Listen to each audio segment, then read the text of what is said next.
Smarački komentar ubačen je kako bi se sačuvala monetizacija. Ukoliko ne želite slušati, prebacite na klipovani dio videa. Uživajte. Nakon streama sa Speedom, Nuni je napravio samo jedno ozbiljno oglašavanje. Međutim, to kod publike nije prošlo baš najbolje. Zatim, nekoliko mjeseci kasnije, Nuni počinje razotkrivati istu tu publiku. Naime, svakodnevno objavljuje po 2-3 screenshota psovki i prijetnji nakon pomenutog streama. Nakon toga mnogi su u strahu brisali svoje poruke, ali Nuni je sve zabilježio. Međutim, pored toga tvrdi da ima još mnogo dokaza. Po pitanju toga oglasio se u svom posljednjem streamu, pa idemo poslušati. Uglavnom krenuo sam, objavljujem one storije da vidite u stvari, brate, ono je mali, brate, ono je, brate, bukvalno ovako šta sam ja prolazio i šta su mi ljudi sve slali i hoću, brate, i dobijam prijetnje, zovu me ljudi, šalju poruke, a iskreno boli me. Nek prijete, nek rade šta hoće, brate, sad će tek vidjeti šta se sve dešavalo i polako ću ja pomalo sve otkrivat, a ima dosta da otkrijem toga.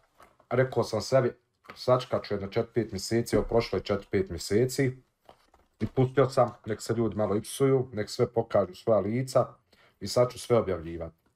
I ozbiljne glave su me zvali, nema šta nije, ali iskreno boli me kurac, ljudi moji, svima ću pokazati u stvari kakav smo mi narod, brate, i šta su mi radili. I šta su mi slali, koliko su mi prijetili, brate, i kakvih je psovki bilo i svega. A vidio sam da ste se svi sjebali, brate. Ono je ništa što ste vidjeli na storiju kod mene. Ono je ništa, ljudi moji. Nije precizirao da li postoje i neki dokazi vezani za stream ili samo poruke i prijetnji nakon njega. Odradio je sasvim pametan potez i malo sačekao kako bi vidio ko je zapravo uz njega. Samim tim sada jednim dijelom drži situaciju u svojim rukama i kreće razotkrivati sve redom. Pomenute su i poznate ličnosti, pa zbog toga možemo očekivati svašta.